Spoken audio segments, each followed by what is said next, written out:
하나님의 말씀 요나서 1장 11절에서 16절까지의 말씀입니다. 요나서 1장 11절에서 16절까지의 말씀 모니터 조금만 키워주시면 감사하겠습니다. 요나서 1장 11절에서 16절 됐습니다. 괜찮습니다. 한 절씩 11절부터 교독하도록 하겠습니다. 바다가 점점 흉용한지라 무리가 그에게 이르되 우리가 너를 어떻게 하여야 바다가 우리를 위하여 잔잔하겠느냐 하니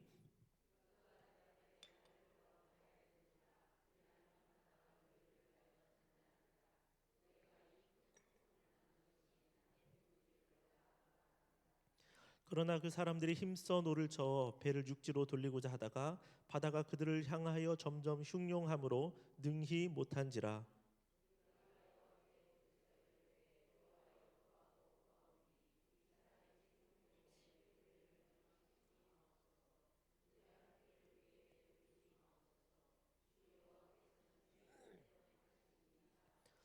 요나를 들어 바다에 던짐에 바다에 뛰노는 것이 곧 그친지라.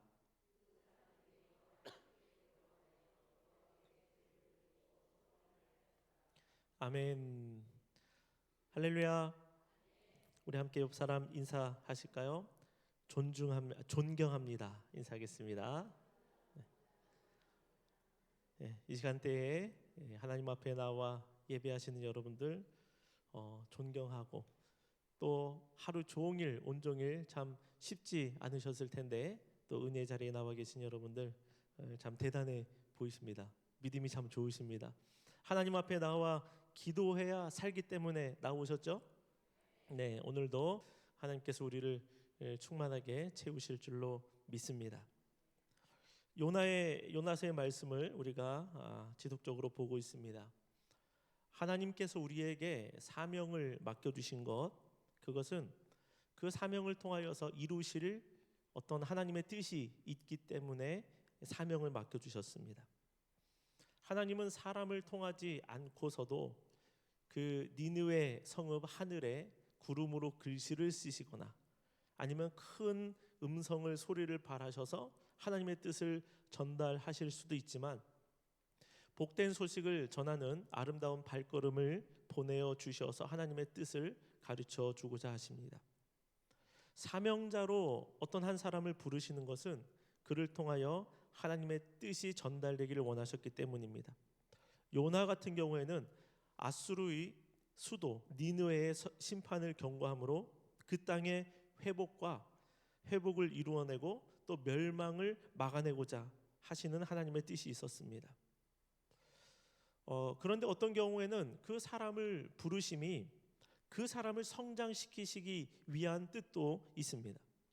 그는 사명을 감당하고 하나님의 말씀에 순종하는 과정을 통하여서 영적인 성숙을 이루게 됩니다. 이 경우에는 어떤 사건보다도 사람에게, 사명자에게 관심이 있다라고 말할 수 있을 것입니다. 우리는 이 요나서를 보면서 두 가지의 마음을 다 가져야 됩니다. 하나님께서 나를 통하여 이루시고자 하시는 하나님의 뜻이 있구나. 이거 하나를 우리가 붙들어야 되고요. 또 하나는 하나님께서 나를 성숙으로 이끄시고자 하는구나. 이 두 가지입니다. 나를 통하여 행하시려고 하시는 하나님의 뜻, 나 자신, 내 삶을, 나의 영혼을 성숙시키려는 하나님의 뜻. 지난 시간에 말씀드린 대로 하나님의 낯을 피하여 가는 요나를 하나님이 버리지 않으신 것, 이것이야말로 하나님의 놀라운 은혜입니다. 어떻게든 요즘 이런 말을 고쳐 쓴다라는 말이죠. 어떻게든 고쳐 쓰고자 하시는 하나님이세요. 가장 쉬운 방법은 요나를 버리고 또 다른 순종 잘하는 사람을 세워서 니느웨로 보내면 되는 겁니다. 요나는 그냥 내버린 자식처럼 생각하면 되는 겁니다. 그런데 하나님은 가장 불편한 방법을 사용하십니다. 요나 한 사람을 다시금 출발선에 세우시기 위하여서 하나님께서 얼마나 불편한 일들을 감내하시는지 모르겠습니다. 바다를 뒤흔드시고 배 위의 사람들까지도 함께 동반 고통을 당하게 하시고 큰 물고기라는 기상천외한 이적을 준비해 놓으십니다. 이 모든 과정은 요나로 하여금 하나님이 누구이신지를, 또한 요나가 하나님 앞에서 어떠한 존재인지를 가르쳐 주고자 하심입니다. 우리는 나의 성공을 통해서도 하나님의 뜻을 발견할 수 있지만, 반대로 실패의 자리에 들어가면서도 하나님의 은혜를 경험할 수 있는데, 어쩌면 성공보다 실패의 자리에서 더 많은 교훈을 얻을 수도 있습니다. 현실을 직면하면서 미처 몰랐던 하나님의 은혜, 또 하나님의 크심을 이해하게 되고, 하나님 앞에서 나라는 인간이 얼마나 생각이 좁고 하나님을 이해하지 못했던 그런 불순종한 작은 존재인지를 하나님 앞에서 우리는 깨닫게 됩니다. 그러므로 이왕이면 저와 여러분들의 삶에 좋은 일들로 인해서 하나님을 알아가는 그런 과정이 있으면 참 좋겠지만, 반대로 하나님께서 허락하신 그 고난의 길이 우리의 삶 가운데 혹여라도 있다고 할지라도 그 과정을 잘 통과해내시기를 바랍니다. 그럼 거기에서 얻을 영적인 유익이 참 큽니다. 우리와 너무나도 비슷한 성정을 가진 그 요나, 하나님께서 그를 끝내 사명의 자리로 세우시고 그 사명을 감당케 하시는 것들을 우리가 바라보면서 하나님 앞에 감사하지 않을 수 없는 것입니다. 또 그러면서 이 사명은 내 힘으로 하는 것이 아니라 하나님의 은혜가 있어야 감당하는 것이구나, 하나님이 나에게 사명만을 맡겨주신 것이 아니라 그 사명을 감당하는 나를 하나님이 지켜보고 계시는구나, 또 도와주고 계시는구나, 힘이 되어주시려고 하시는구나, 이 사실을 우리가 기억해야 할 줄로 믿습니다. 우리 하나님은 우리를 등 떠밀어 내보내어 놓으시고는 무관심으로 일관하시거나 결과만을 요구하시는 분이 아니십니다. 우리를 사명자를 끝내 붙들어 주십니다. 그리고 하나님의 뜻대로 선을 이루어 가시는 분이 저와 여러분들이 섬기는 하나님이시라는 사실을 우리가 기억해야 할 것입니다. 그래서 가장 어리석은 행동이 하나님의 얼굴을 피해서 숨는 것입니다. 배를 타고 멀어지고 배 밑층으로 숨어드는 이 행위, 이것은 무엇이냐면 죄성에서, 인간의 죄성에서 비롯된 행위입니다. 그러나 그것은 저와 여러분들의 삶 가운데 결코 행복을 가져다 주지 못합니다. 하나님을 떠나면 내가 행복해지겠지, 내 마음대로 내가 원하는 대로 살면 내 삶에 어떤 빛이 들어오겠지, 이렇게 생각할 수 있지만 결코 그러지 않습니다. 하나님의 낯을 피하는 행위가 요나에게는 유일한 탈출구처럼 보여졌을 수 있습니다. 그러나 그것은 그에게 탈출구가 되지 못했습니다. 우리가 살아가는 이 세상에는 하나님의 낯을 피하기 위하여서 다양한 방법을 쓰는 사람들이 많이 있습니다. 저는 어느 순간부터 잘못된 길에 빠져 있는 사람들이 너무 안 됐다, 불쌍하다, 이런 생각이 많이 듭니다. 도박에 빠져 있고, 마약 중독에 빠져 있고, 동성애에 빠져 있고, 폭력에 빠져 있고, 여러 가지 많은 어둠의 일들에 빠져 있는 이들을 보면서 참 안타깝다는 생각이 많이 듭니다. 기독교인들에게는 그런 분들이 가치 있기가 상당히 꺼려질 수가 있습니다. 그러나 우리가 생각해 볼 것은 그들이 하나님 안에서의 안식을 잃어버렸다는 것입니다. 하나님에게서 너무 멀리 떨어져 나왔다는 것입니다. 하나님의 낯을 피하기 위해서 선택한 방법들이었겠지만 결국 그것은 그들 자신을 파괴하고 더욱더 극심한 나락으로 떨어뜨린다는 사실입니다. 저와 여러분들은 알아야 할 것입니다. 하나님의 품을 파고 들어가야 사는 것이지, 하나님의 품을 더 파고들고 더 가까이 나가야 살게 되는 것이지, 그렇게 되지 않으면 시간이 지날수록 우리는 고갈될 수밖에 없는 삶일 뿐입니다. 하나님을 가까이 해야 됩니다. 하나님을 반드시 만나야 됩니다. 하나님을 찾아야 되고 하나님의 품 안에 있음을 느껴야지 되고 복음도 우리가 누려야 되는 겁니다. 오늘 표어처럼요. 우리의 마음속에 하나님이 채워져야지 돼요. 그래서 우리의 삶 속에서 하나님을 비워내는 말, 하나님을 비우는 그런 자리, 삶의 자리들, 하나님을 비우는 행동들, 우리가 경계하고 또 경계해야만 됩니다. 그렇기 때문에 오늘 기도의 자리에 나오신 여러분들은 정말로 잘하신 것입니다. 우리는 하나님을 가까이 찾아 나왔습니다.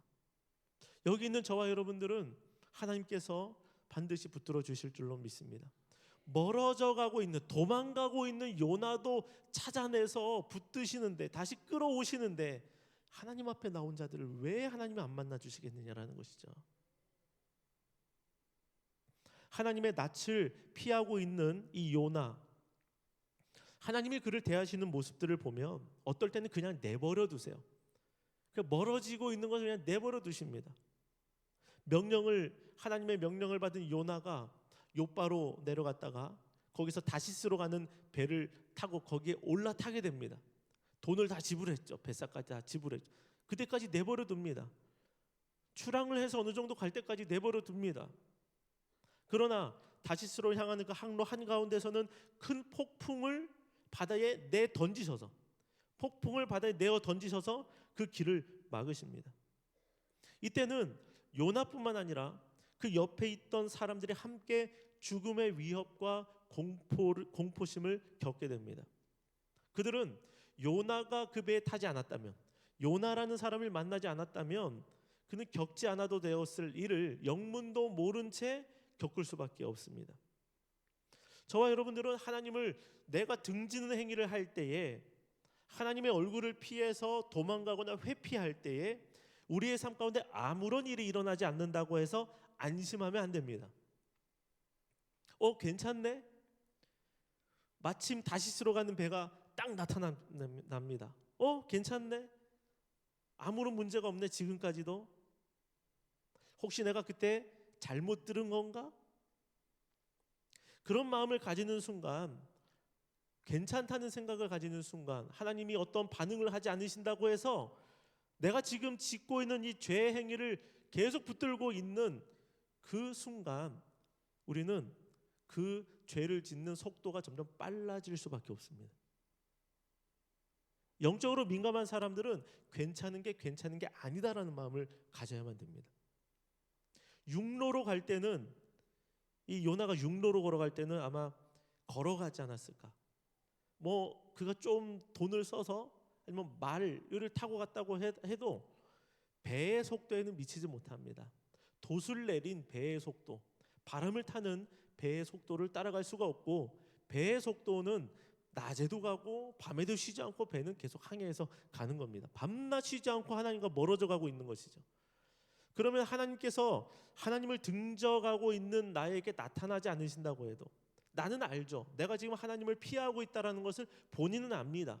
그런데 아무 일도 일어나지 않을 때에 안심하고 그 속도를 더 빨리 시키는 것이 아니라, 저와 여러분들은 깨어나서 그 불안감을 가지고 영적으로는 겁이 많을 필요가 있습니다. 하나님을 떠나는 이런 부분에. 그래서 하나님 앞으로 돌이키고 그 영적인 불편함을 가지고 돌아오는 사람이 되어야만 할 것입니다.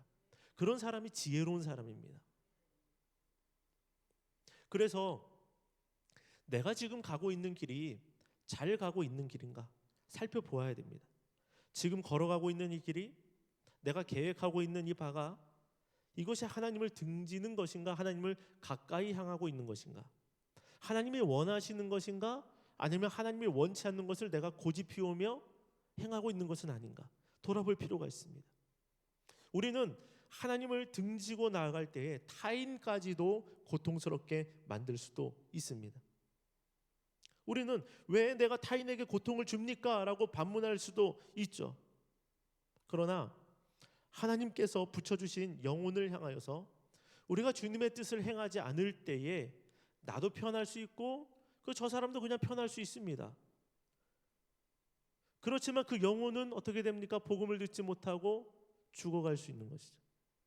그렇다면 내가 하나님을 등졌을 때, 하나님의 말씀을 등졌을 때에 우리는 누군가를 살려내지 못할 수도 있는 것입니다. 요나의 불순종은 주변까지 영향을 끼쳤습니다. 8절의 말씀입니다. 8절 말씀을 같이 읽도록 하겠습니다. 무리가 그에게 이르되 내 생업이 무엇이며 내가 어디서 왔으며 내 나라가 어디며 어느 민족에게 속하였느냐 하니 12절 하반절 너희가 이 큰 폭풍을 만난 것이 나 때문인 줄을 내가 아노라. 본인은 압니다. 본인은 느껴요. 옆 사람은 몰라도 주변 사람들은 왜 이런 일이 일어났는지 몰라도 본인은 어렴풋이 느낍니다. 재앙이 누구 때문에 임했습니까? 요나 때문에 임한 재앙이었습니다. 성경에는 이런 경우들이 종종 나타납니다. 아간의 범죄가 그렇죠. 아이성 전투에서 아간의 범죄로 인하여서 큰 실패를 경험하게 됩니다. 아나니아와 삽비라의 속임수는 초대교회 공동체를 위협했습니다. 다윗이 인간의 마음으로 시작했던 인구조사는 3일간의 전염병을 유발하여서 약 7만 명의 사상자를 내게 됩니다. 게다가 인류 역사상 가장 큰 고통은 아담과 하와의 범죄입니다. 하나님이 금하신 나무의 열매를 먹은 결과 하나님께서 말씀하신 대로 죽게 되었습니다. 죽음을 맞이하게 되었습니다. 영생을 잃게 되었고 하나님과 분리되었으며 그 다음에 태어나는 모든 인간들이 다 죄인으로 태어날 수밖에 없었습니다. 요나와는 비교도 안 되는 일들도 성경에는 많이 기록되어 있어요.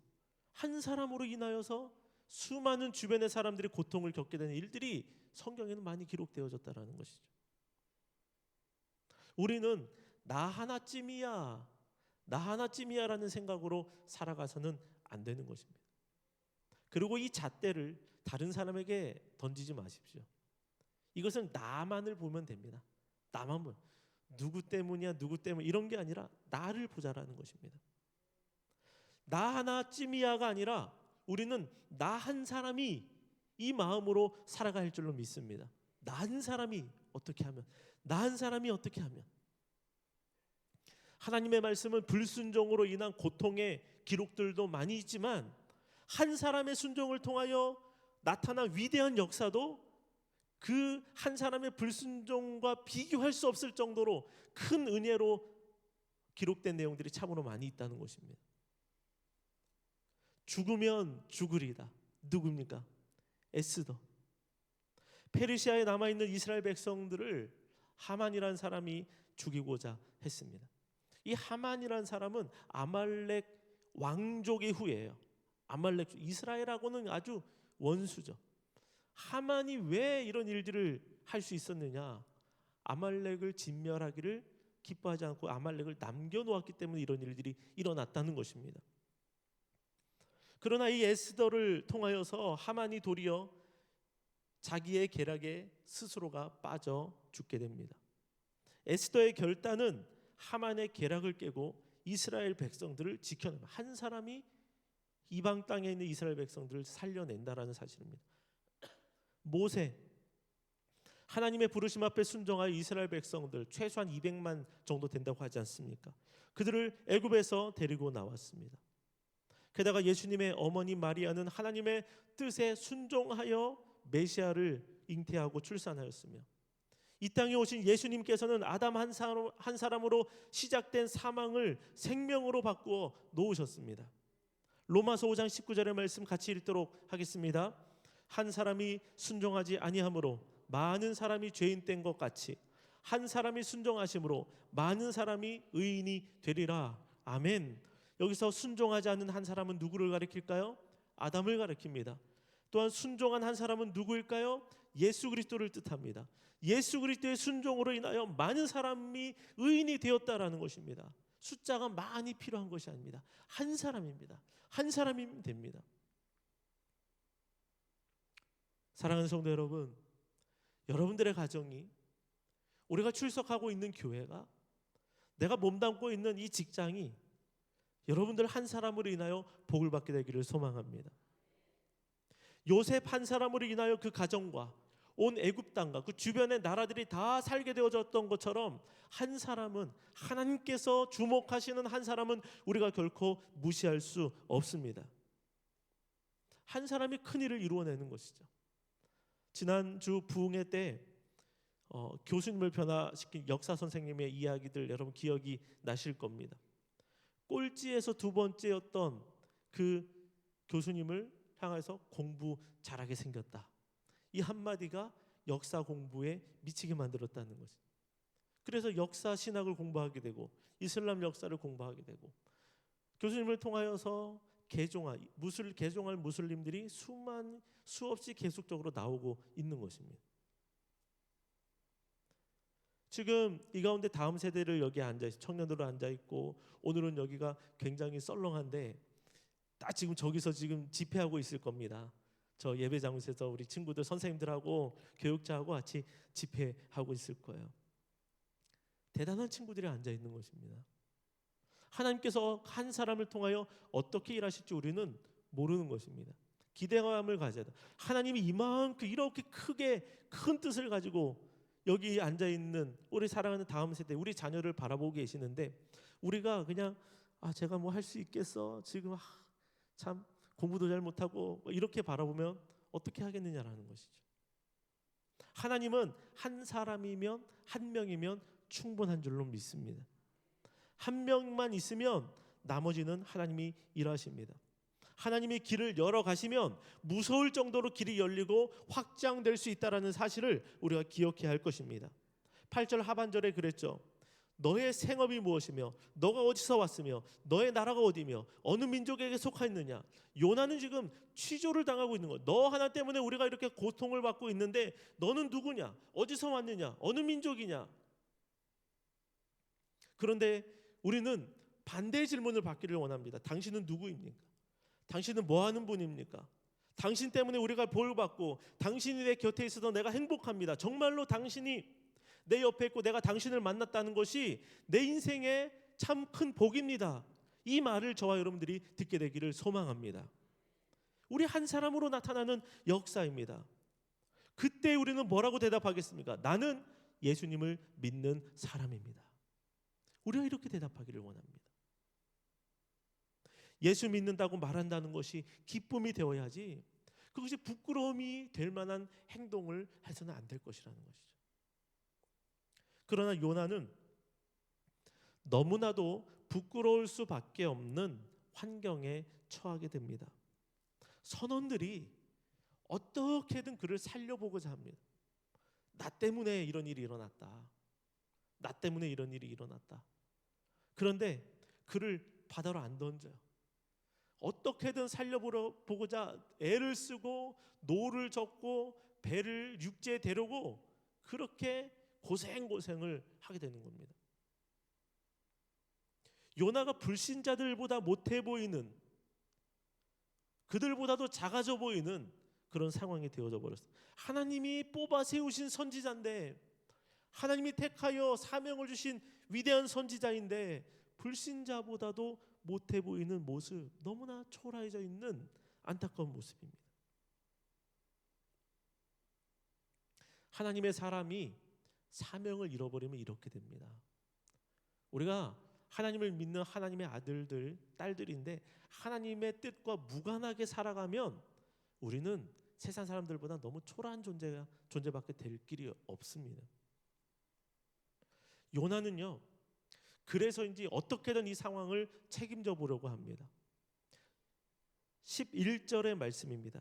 11절, 바다가 점점 흉흉한지라 무리가 그에게 이르되 우리가 너를 어떻게 하여야 바다가 우리를 위하여 잔잔하겠느냐 하니, 점점 견딜 수 없는 상황이 된 것입니다.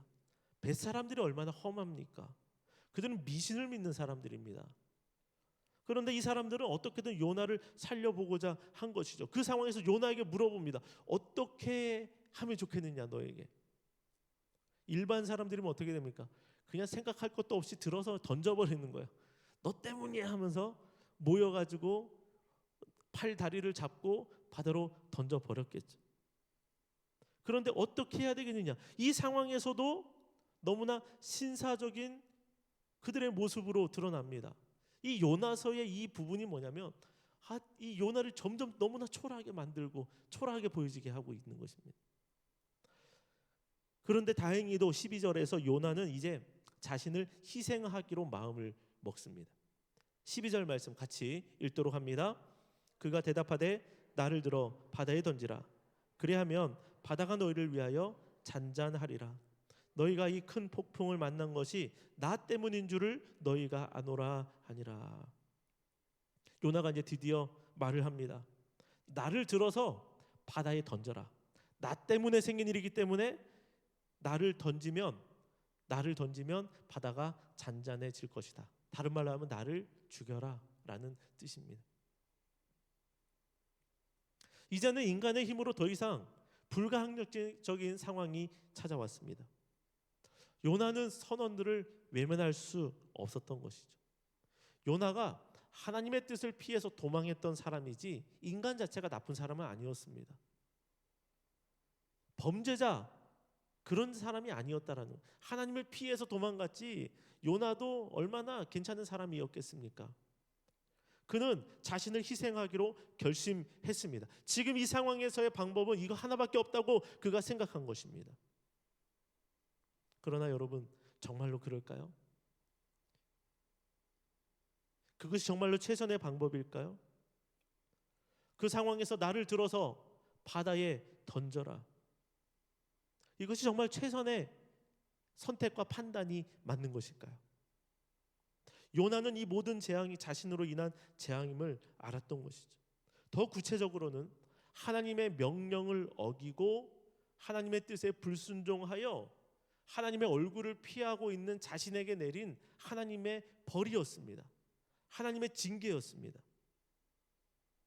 그렇다면 요나가 뭐 해야 됐겠습니까? 그 배에서 무릎을 꿇고, 유대인들이 애통할 때 하는 행위가 있잖아요. 비바람이 부니까 쟤는 이렇게 다 젖었을 것 같고 뒤집어 쓸 수는 없고 옷을 찢으면서 통회하면서 배에서 엎드려서 하나님 앞에 회개해야 했던 건 아닐까요? 그것이 요나가 해야 했던 행동이 아니었을까요? 이것이 그 상황에서 가장 합당한 모습이라는 것입니다. 저는요, 당연한 것으로 생각했어요.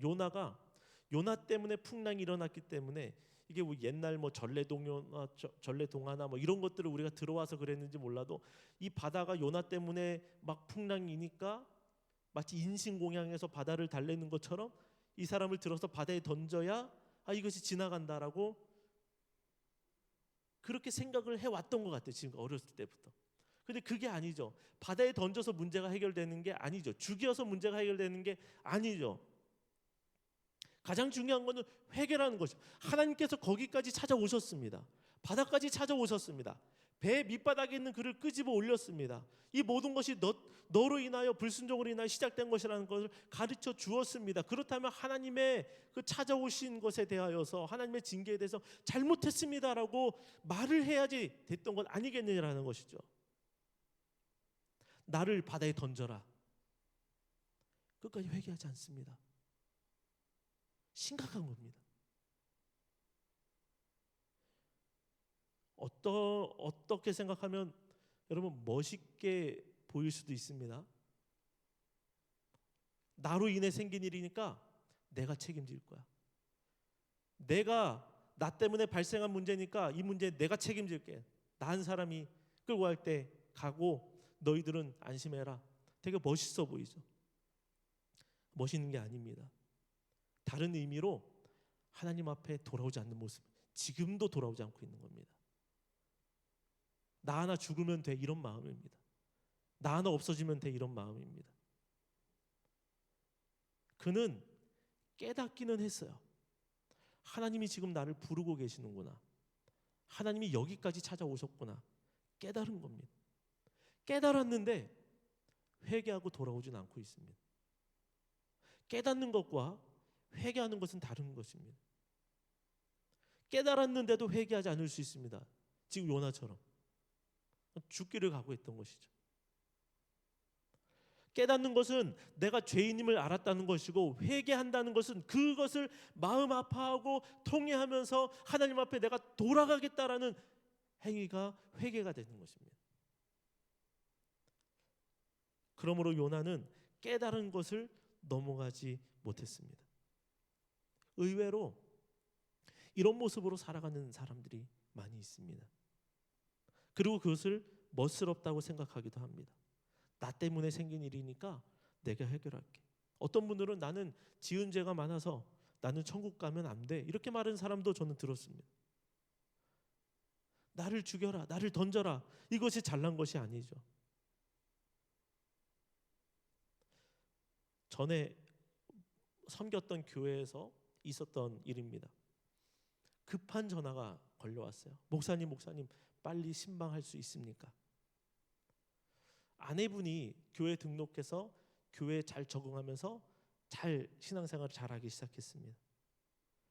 그런데 남편이 식당을 운영했는데 되게 어려웠나 봐요. 이 남편의 이야기를 나중에 들었는데 7년 동안 하루도 쉬지 못한 거예요. 일찍 나가서 늦게까지 일만 하고 하루도 쉬지 못하고 계속적으로 식당에 일만 했습니다. 최근에는 경제적인 어려움이 생겨서 투잡, 그러니까 식당 일하고 또 다른 일을 하고 새벽 3시에 귀가해서 아침에 잠깐 자고 일어나서 또 일하고 한 2달간 또 그렇게 지냈다고 합니다. 그런데 하는 일이 안 되고 상황이 점점 더 나빠지는 것입니다. 처가의 도움을 받아서 아내와 처가의 미안한 마음도 잔뜩 가지고 있었던 것. 되게 착한 분입니다. 그런데 이분이 차에 조용한 데 가서 차에 문을 다 닫고 그 안에 탄을 피워놓은 것입니다. 아내분이 너무 기분이 이상해서 요즘 근래 남편의 행동이 너무 수상해서 통화를 한 겁니다. 전화를 한 건데 연락이 닿잖아. 근데 너무 이상한 기분이 들어서 경찰에 바로 연락을 해서 경찰이 다행히 찾아냈습니다. 차 안에 연기가 가득 찬 상황에서. 조금이라도 늦었으면 큰일이 났을 겁니다. 근데 이분을 찾아가서 신방을 하고 그랬더니 뭐냐면 나 때문에 이 가족이 지금 힘들게 됐다.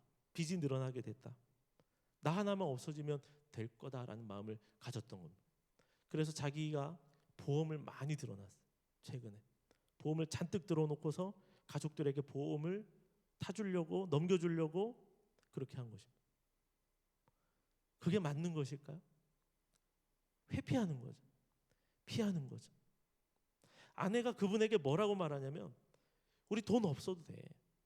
100만 원만 있어도 그것만 가지고 살 수도 있어. 내가 벌어서 그것만 가지고도 없으면 쪼개서 그렇게 살아가면 되지. 왜 그런 결정을 내렸냐고 하면서 그 아픈 이야기들 거기서 나눈 겁니다. 한편으로는 오죽하면 저런 생각을 했을까? 오죽 힘들었으면은 그런 마음을 가졌을까라는 생각이 드는 것입니다.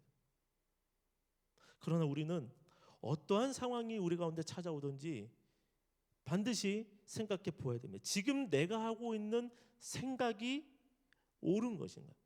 지금 내가 하고 있는 이 선택과 이 판단이 정말로 맞는 것인가? 여러분, 우리는 하나님 앞에 기도해 봐야 됩니다. 요나처럼 우리가 상황은 다르겠지만 엉뚱한 선택과 결정을 하고 내가 책임지고 내가 그것을 다 붙들고 해결해 줄게 라고 생각하며 나아가지만 그것은 최선이 아니라 최악의 상황이 될 수도 있다는 것이죠. 하나님을 반하는 생각이 될 수도 있는 것입니다. 우리는 가장 중요한 건 하나님을 찾아가야 되는 것입니다. 하나님이 거기까지 찾아오셨잖아요. 흔들어 놓으셨잖아요.